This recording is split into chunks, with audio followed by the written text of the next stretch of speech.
has to be very, very clear, fine line. That is, to me, non-negotiable. So make sure you're looking out for that. Hey guys, so today I'm here to talk to you guys about Hagwon.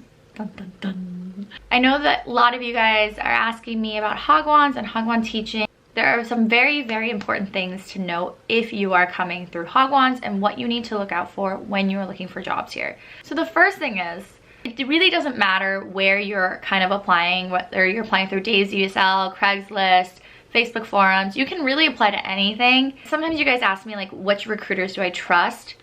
I don't really trust recruiters. I kind of look at less of the recruiter and just at the school and the contract. So whatever the recruiter is gonna send me is what they're sending me, but you need to make sure that the school and the contract are super, super crystal clear. One of the major points I like to point out when you're looking at Hagwons, the first thing I wanna point out is if they are specifically asking for inexperienced teachers, that to me is always a red flag, because why would you want an inexperienced teacher versus an experienced teacher? That really doesn't make sense. And it's because they want to take advantage of you. They want inexperienced teachers because they have no idea what's going on. They can totally kind of mess with you in terms of pay, in terms of housing, in terms of your responsibilities, and they can basically think they think they can do all these things to you and you won't say anything because you don't know any better. And that to me is just so wrong, because that's just not what we're coming to Korea for. And unfortunately, not all schools are like this. It's just there are some who do this, and you know, you need to know. The second thing is you want to look at your hours. You know, if you're willing to work, you know, from 9 to 7 or whatever, you have to make sure your pay is representative of that. So every time you get a paycheck, like every time they give you a lump sum of your pay, you should figure out your hourly wage. If you're getting paid $10 an hour, that's not okay. It's not, because whatever they say you're gonna be doing in these hours, you're gonna be working probably, especially your first year, you're gonna be working more than that, because you're gonna be figuring these out.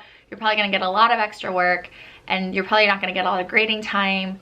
There's really not a lot of downtime when it comes to Hagwons, and very little time to do things that you need to be doing for your job, because most of it is spent in class. So you want to make sure that you're breaking down your hourly pay and making sure that you're getting what you need. The next thing is, so this hasn't happened to me personally, but I know some people, when they first came to Korea, they didn't really look at the contracts very clearly, and some schools, they'll hide and shady things into your contract, like they can put you to work in other locations, or they can, in lieu of medical and pension XYZ. That is a clear red flag. Like, you never want to see that in your contract ever. You want to have contracts where you're like, I'm specifically working at this location and I'm getting my medical and I'm getting my pension. In terms of minor details, you want to make sure airfare there and back are being covered by your school.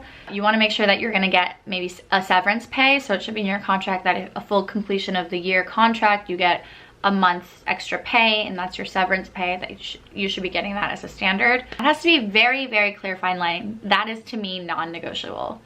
So make sure you're looking out for that. Another thing is, you want to make sure your vacation days are outlined very clearly.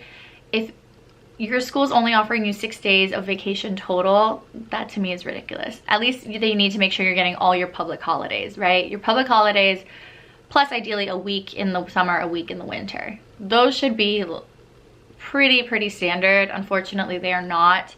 And some schools really try to say like you only get the red dates or something, and that is a no. You need to be getting vacation. And it's not, you're not gonna get epic vacation where it's like a month off or like 3 weeks off, but a week here and there, and then all the red holidays is pretty standard. And make sure when you're getting this contract, you're negotiating these things. Like, you can ask for more money, because you've never even seen this Hagwon. So like you can ask them and you can push them for more. And if they say no, then just move on to another Hagwon. There's so many guys, there's so many Hagwons. Never ever be afraid to say no to a Hagwon. Do not take the first job that comes at you if you don't think it's right. And lastly, the most important check when you get this Hagwon offer, make sure you're going on blacklist sites and screening these Hagwons and making sure they're not blacklisted for any reason. Because it is so typical for, if a Hagwon is on that blacklist, they are on there for a reason. They are on there.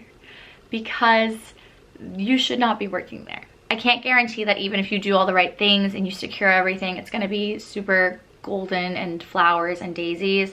Because honestly, I had a pretty legitimate setup last year as well, but it was still too excessive for me. So this year, that's why I had to look for a new job.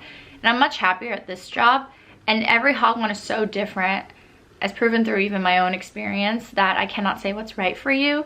But at least we can avoid the worst case scenario. So if you have any specific questions or any questions at all about Hagwons or looking for Hagwons, or guys, if you are already here and you have any tips for our fellow friends, please write everything down in the comments below. I hope you guys enjoyed this video. In the meantime, don't forget to like, comment, and subscribe. What did I just say? Subscribe. And I'll see you in the next one. Bye.